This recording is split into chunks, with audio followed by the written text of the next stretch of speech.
हाय guys, welcome और welcome back to my channel. तो आज है 1 दिसंबर और ये चल रहा है लास्ट मंथ ऑफ 2025। सिर्फ एक महीना रह गया है 2026 को वेलकम करने के लिए। और हम क्या करते हैं ना, हर साल जैसे ही 2026 1 जनवरी आएगा, हम पेन और पेपर लेकर बैठ जाएंगे कि हमारा न्यू ईयर रेजोल्यूशन ये होगा, हमारा न्यू ईयर रेजोल्यूशन ये होगा। हम 5 बजे उठेंगे, हम वेट लॉस करेंगे, हम फिटनेस जर्नी फॉलो करेंगे, मुझे अपना यूट्यूब चैनल ग्रो करना है, मैं हेल्दी लाइफस्टाइल अपनाऊंगा और व्हाट नॉट। आपके इनफाइनाइट गोल्स हो सकते हैं, इनफाइनाइट न्यू ईयर रेजोल्यूशन हो सकते हैं, लेकिन इतने सालों में हमने इतने सारे जो न्यू ईयर रेजोल्यूशंस बनाए हैं, क्या हमने उनको कभी फॉलो किया है? Most of you have your answer is no. तो क्या हम ऐसा कर सकते हैं कि हम अपनी लाइफ को चेंज करने के लिए कुछ स्टेप्स फॉलो करें?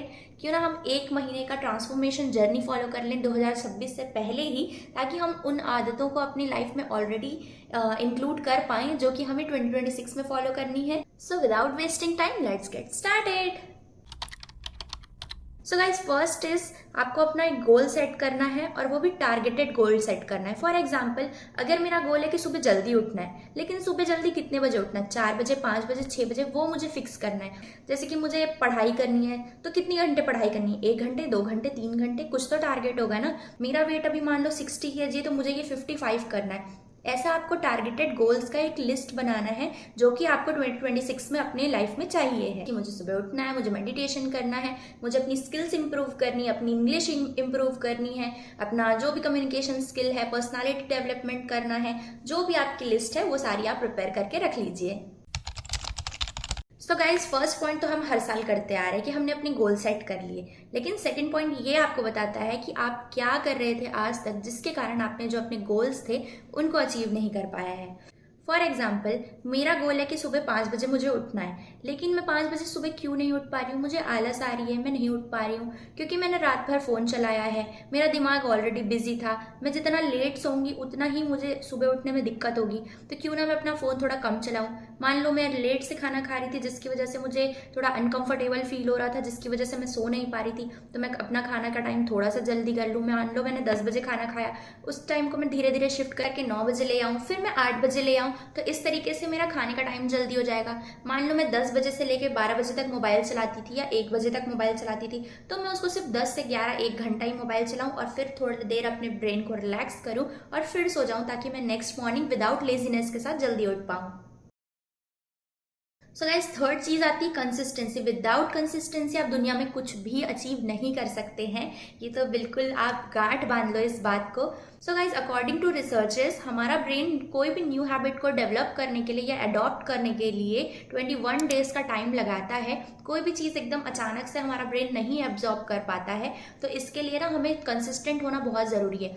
जैसे मैं आज 5 बजे उठी, कल 5 बजे उठ रही हूँ, तो मैं ऐसे ही जब लगातार 21 डेज तक ये चीज़ अपने अंदर लाऊंगी, तो मैं 22nd डे से अपने आप विदाउट अलार्म लगाए ही उठने लगूंगी। आपको फर्स्ट कुछ दिन दिक्कत होगी, जैसे आपने 5 बजे उठने का अलार्म लगाया, आपको फर्स्ट डे लेजीनेस आएगी, सेकेंड डे आएगी, थर्ड डे आएगी, लेकिन जब आप जबरदस्ती अपने आप को फोर्स करोगे ना उठने के लिए कि नहीं मेरा ये गोल है, मुझे ये अचीव करना ही है, और आप सेम चीज़ जब 21 डेज तक फॉलो करेंगे, तो आई गारंटी कि आप 22nd डे अपने आप उठ जाएंगे सुबह। आपको कोई अलार्म की भी जरूरत नहीं पड़ेगी। आपने खुद ये एक चीज़ें एक्सपीरियंस की होंगी कि जो ऑफिस का टाइम होता है वो होता है 8 बजे।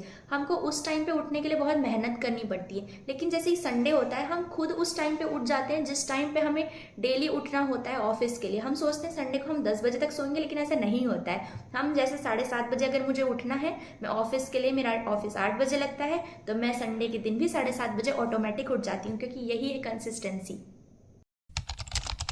सो गाइज, अब आते हैं अपने फोर्थ मोस्ट इंपॉर्टेंट पिलर के तरफ, जो कि है ट्रैक योर वर्क। आप कंसिस्टेंट तो हो गए, आपने सब कुछ अच्छा कर लिया, लेकिन आपको पता कैसे चलेगा कि आप हाँ कंसिस्टेंट हो रहे हो और सारा काम आपने जो जो सेट किया है वो सब हो रहा है या नहीं? ये हमारा ब्रेन इतनी सारी चीज़ें करता है दिन भर में, वो ये हर एक काम ट्रैक नहीं कर सकता। तो इसलिए पेन और पेपर लेकर बैठ जाना। तो मैं आपको यहाँ पे 2 ईजी वे बताती हूँ गाइस ट्रैक करने का अपने काम को। फर्स्ट है कि आप एक चार्ट प्रिपेयर कर लो, जिसमें आप लेफ्ट साइड पे अपने गोल्स लिखो कि मैंने 5 बजे मुझे उठना है, मुझे 4 लीटर पानी पीना है, मुझे 10 मिनट मेडिटेशन करना है, मुझे 1 घंटा बुक रीडिंग करनी है, मुझे 5 से 6 घंटे पढ़ाई करनी है। ऐसे आप जो भी गोल्स है आपके यहाँ पे लिख लीजिए, और फिर 1 2 3 करके आप 30 तक डेट जो है वो मेंशन कर दीजिए। फिर रात में सोने से पहले आप अपना काम ट्रैक करो कि हाँ आज मैं 5 बजे उठी थी, टिक मार्क, मैंने 4 लीटर पानी पिया, टिक मार्क। ऐसे जब आप ट्रैक करेंगे ना, तो आपका सारा काम जो है वो कंटिन्यू होता रहेगा कंसिस्टेंसी के साथ, और आपको ना बहुत ही अलग लेवल का मोटिवेशन फील होने वाला है जब आप ऐसा करेंगे। तो सेकेंड वे है कि आप हर दिन रात को सोने से पहले, अगर आपको चार्ट प्रिपेयर नहीं करना है ऐसा, तो आप हर दिन सोने से पहले जो है टू डू लिस्ट बना लीजिए अगले दिन का। क्योंकि कई लोग होते हैं ना, जैसे मान लो हमारी मम्मियाँ ही हैं, तो मम्मी को अगर मेरे घर क्लीन करना है तो मेरी मम्मी एक दिन एक टारगेट ले सकती है कि आज मुझे घर हॉल साफ करना है, उसके बाद मुझे नेक्स्ट डे किचन की सफाई करनी है, थर्ड डे मुझे बेडरूम साफ करना है। अगर आपका ऐसा अलग अलग गोल है और आपको वो स्पेसिफाई करना है, तो आप हर दिन रात को सोने से पहले एक काम कर सकते हैं कि एक पेन पेपर लेकर बैठ जाइए और आपको अगले दिन कौन कौन सा काम करना है आप उसकी लिस्ट बना लीजिए। और उसके बाद फिर जब आप नेक्स्ट डे वो सारा काम कर चुके होंगे तो उसमें आप टिक मार्क करते जाइए। और क्योंकि हमारा कभी कभी होता है ना, सेम रूटीन पे हम काम नहीं कर पाते हैं, तो हमको कुछ ना कुछ चेंजेस करना रहता है, तो ये वाला भी मेथड आपको काफ़ी यूजफुल रहेगा, तो आप ये ज़रूर ट्राई कर सकते हैं। और हाँ, एक प्रो टिप इसमें ये है कि जो भी आपको काम करना है ना, उन सारी चीज़ों की लिस्ट बना के एक जो आपको सबसे इम्पॉर्टेंट काम है उसको स्टार मार्क करके ज़रूर रखना कि ये काम तो मुझे करना ही है, चाहे कुछ भी मिस हो जाए, ये मिस नहीं होना चाहिए है। और उस काम को आप नेक्स्ट डे सबसे पहले हाई प्रायोरिटी में करें जब आप सुबह सोकर उठेंगे, क्योंकि आप उस टाइम पे हमारी हाई एनर्जी लेवल होता है, बहुत ही हम फ्रेश फील कर रहे होते हैं सुबह उठ के। तो वो इंपॉर्टेंट काम हम सबसे पहले अगर कर लेंगे तो हमारा बाकी का दिन हम बहुत चिल होके और अपने बाकी सारे काम को आसानी से निपटा सकते हैं। अब आता है नेक्स्ट इंपॉर्टेंट चीज़ कि हमने अपना वर्क तो ट्रैक कर लिया, बट क्या हमने उसका टाइम ट्रैक किया? अगर मान लो मैंने घर साफ किया 5 घंटे में, क्या मुझे 5 घंटे उस काम के लिए लगने थे? ये सोचने वाली बात है ना। हम अक्सर इधर उधर टाइम वेस्ट कर देते हैं। जैसे मैं भी अक्सर करती हूँ कि मुझे कुछ मान लो बेडरूम साफ करना है, मैं बेडरूम साफ करती हूँ, एक कॉर्नर साफ किया, मैंने कबर्ड जमाया, कबर्ड जमाने के बाद मैं फ़ोन चलाने लगी, फिर मैं कहीं पे अपनी फ्रेंड के साथ कॉल में बात करने लगी, फिर कुछ कर लिया। ऐसे करके जो हम अपना टाइम वेस्ट करते हैं ना डिस्ट्रैक्ट कर करके, ये हमें कट डाउन करना है। हमें अपना टाइम ट्रैक करना है कि मैं, और अपने आप को ना पहले ही टारगेट दे दो कि ये बेडरूम है, ये मुझे 1 घंटे में इसको क्लीन करना है, मैं जितना कर सकती हूँ मुझे इसमें जल्दी जल्दी करना है।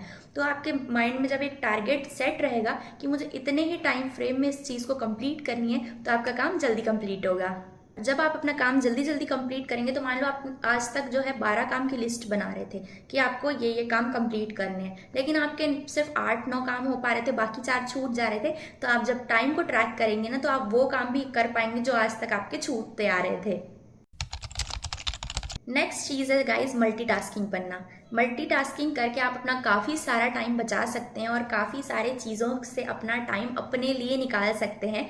जैसे कि मल्टीटास्किंग का मतलब क्या होता है, हमारा ब्रेन जो है ना वो बहुत सारे काम एक साथ कर सकता है, लेकिन ऐसे काम आपको करना है जो आपका फोकस बहुत ज़्यादा नहीं मांगते हैं। ठीक है, ऐसा नहीं है कि आपको स्टडी करना है 5 घंटे, आप स्टडी करते करते कुछ और काम कर रहे हैं, आप खाना बना रहे हैं, आप ये कर रहे हैं वो कर रहे हैं, नहीं। स्टडी नीड्स हाई फोकस, तो आपको सिर्फ अपने रूम में बैठकर पढ़ाई ही करना है, पढ़ाई के अलावा आप कुछ भी काम नहीं करेंगे। मल्टीटास्किंग में किस लिए बोल रही हूँ, मान लो कि आपको गाना सुनना पसंद है और आपको खाना भी बनाना है सेम टाइम पे, तो आप ऐसा कर सकते हैं ना, खाना बनाते बनाते आपका फ़ोन ऑन रखें, आप गाना तो सुन ही रहे हैं, आपका एंटरटेनमेंट हो रहा है, प्लस आपका काम भी हो रहा है, उसके वजह से आपको कोई डिस्टर्बेंस नहीं हो रहा है, प्लस आपका 2 काम एक साथ हो रहा है। ऐसा नहीं कि फिर आप खाना बनाओगे फिर आप आधा घंटा म्यूजिक सुनोगे, तो वो आधा घंटा जो आप अलग से म्यूजिक सुनने के लिए देते, वो आपका खाना बनाते बनाते ही कंप्लीट हो जाएगा। सो गाइज, मैंने अभी आपको काफ़ी चीज़ें बता दी हैं, तो एक क्विक रिकैप कर लेते हैं कि सबसे पहले आपको गोल सेट करना है। गोल सेट करने के बाद आपको ये देखना है कि आपके गोल्स को अचीव करने में आपको क्या ऑब्स्टेकल्स आ रहे हैं। थर्ड है कंसिस्टेंसी। फोर्थ है आपका trekking your work and trekking your time. और फिर आप जो भी काम मल्टीटास्किंग बन के कर सकते हैं वो आपको मल्टीटास्किंग बन के कंप्लीट करना है। सो गाइज, मैं आपको ना कुछ प्रो टिप्स देती हूँ जो आपको आगे जाके हेल्प करेगी।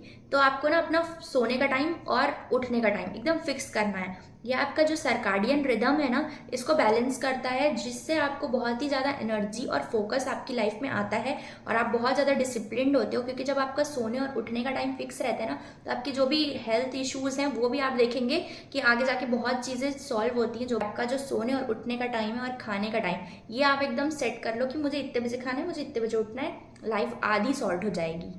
जो चीज़ है वो है कि आपको अपने टाइम सकर्स को अपनी लाइफ से एलिमिनेट करना है। हमारा बिगेस्ट डिस्ट्रैक्शन जो है वो है मोबाइल फ़ोन। तो आप अपना ना स्क्रीन टाइम देखिए कि आप कितना टाइम अपने फ़ोन को देते हैं, और हमें क्या इतने टाइम को देने की ज़रूरत है? फालतू की स्क्रॉलिंग बंद कर दो, फालतू की जो भी शोज़ वगैरह हम देख रहे हैं, सिर्फ टाइम वेस्ट कर रहे हैं अपना। उन शोज़ को अगर हम नहीं देख रहे हैं, हम उनसे कुछ नहीं सीख रहे हैं, स्किल नहीं मिलती, उन शोज़ को देखना बंद कर दो। हो सकता है आपको जब एंटरटेनमेंट का मन करे और आपका सारा काम कंप्लीट हो जाए तो आप ये सब कर सकते हो, लेकिन अपना इंपॉर्टेंट काम छोड़ के कभी भी नहीं। नेक्स्ट है प्रोकेस्टिनेशन। प्रोकेस्टिनेशन मतलब आज आप बोलो कि मेरा मूड नहीं तो मैं एक्सरसाइज नहीं करूंगा, मेरा मूड नहीं है तो मैं आज सुबह नहीं उठूंगा। ऐसा नहीं करना। अगर आपकी तबीयत खराब है तो that is different thing, but सिर्फ मूड के लिए, क्योंकि मूड तो हमारा हर सेकंड चेंज हो जाता है, उसके लिए अगर हम अपने गोल्स को अचीव करना छोड़ देंगे तो फिर तो हम कभी भी अपनी लाइफ को वो नहीं बना पाएंगे जो हम बनाना चाहते हैं। फिर आता है फॉलो टाइट शेड्यूल। अगर आपने देखा होगा, संडे आता है, हम सोचते हैं यार संडे को तो हम 10 बजे सो के उठेंगे, फिर हम ये काम आराम से करेंगे, कल तो संडे हम आराम से रहेंगे। फिर आपको पता चलता है चुटकी बजाते ही संडे चला गया और मंडे आ चुका है। फिर आप एक वीक वेट करते हो वापस से कि संडे, और फिर अगला संडे भी वैसे ही निकल जाता है। तो इसके लिए आपको एक टाइट शेड्यूल बनाना पड़ेगा कि हाँ, मैं संडे को इतने बजे उठूंगा, मुझे इतने से इतने में ये काम करना है, इतने से इतने में ये काम करना है। तो जब आपका शेड्यूल टाइट रहेगा तो आपका काम ऑटोमेटिकली एकदम अलाइन हो जाएगा और आपको संडे को रिलैक्स करने का भी टाइम मिलेगा अपने काम को कंप्लीट करने के बाद। स्कूल गोइंग किड्स का भी यही है कि आज सैटरडे को मैडम ने होमवर्क दिया है तो ये कल तो संडे, हम कल कंप्लीट कर लेंगे इसको, इसलिए वो सैटरडे नाइट को नहीं करते। संडे पूरा दिन कहाँ जाता है पता ही नहीं चलता। आपने देखा होगा कि हम जैसे ऑफिस आवर्स में जाते हैं, 8 बजे मेरा ऑफिस है, मैं उठ के नहा लूंगी, ब्रेकफास्ट कर लूंगी, सब कुछ मेरा हो जाता है टाइम से, फिर मैं लंच करूंगी, फिर टाइम से डिनर हो जाता है, टाइम से सोने चली जाती हूँ। क्यों होता है ये सब? क्योंकि हम टाइट शेड्यूल फॉलो कर रहे होते हैं। सेम चीज हमें संडे को भी करना है ताकि हमारा जो संडे है वो भी प्रोडक्टिव बन सके। सो गाइस, जितना हो सके आपको अपने काम पे फोकस करना है, आपको अपनी लाइफ से मतलब रखना है, ना कि दूसरा क्या कर रहा है, वो ऐसा कर रहा है तो मैं भी ऐसा करूं, ये सब नहीं करना है। वो आपके बारे में क्या सोच रहा है ये आपके लिए मैटर नहीं करना चाहिए। आपको जो हैप्पी करता है, आपको अपने गोल्स को अचीव करने में जो आपको ठीक लगता है वो करिए। ऐसे लोगों से अपने आप को सराउंड करिए जो आपके अंदर पॉजिटिविटी लाते हैं, जो आपको मोटिवेट करते हैं, जिन लोगों ने ऑलरेडी अपनी लाइफ में कुछ अचीव कर लिया है या अपनी लाइफ में कुछ अचीव करना चाहते हैं, ऐसे लोगों से अपने आप को सराउंड करिए। अपने आसपास के सराउंडिंग, घर को अपने क्लीन रखिए ताकि आपका जो माइंड है वो क्लियर रहे, फोकस्ड हो सके। अच्छा खाना खाइए, ईट क्लीन एंड हेल्दी, खुश रहिए, and at last no pain no gain guys. तो आप जितना हो सके अपने लाइफ को चेंज करने के लिए एफर्ट लगा सकते हैं, आप लगाइए, क्योंकि तभी हम कुछ बन पाएंगे अपनी लाइफ में आगे। नहीं तो हम जहां आज तक थे सेम चीज फॉलो करते हुए हम वहीं रह जाएंगे। और आई एम श्योर गाइस, अगर आप ये 30 डेज चैलेंज जो है एक्सेप्ट करते हैं और अपने गोल्स को अचीव करने के लिए इन सारे फ्रेमवर्क्स पे काम करते हैं, तो आई एम श्योर कि आपका एनर्जी, फोकस, डिसिप्लिन सब कुछ बढ़ने वाला है। मोटिवेशन आपका नेक्स्ट लेवल में चला जाएगा। 1 महीने का चैलेंज आप लीजिए और मुझे कॉमेंट्स में 1 महीने बाद जरूर आके बताइएगा कि ये चीजें आपकी लाइफ को कितना बेहतर बनाने में हेल्प करती हैं। सो गाइज, अगर आपको ये वीडियो पसंद आया है तो like, subscribe and share to my channel. Bye guys, मिलते हैं नेक्स्ट वीडियो में।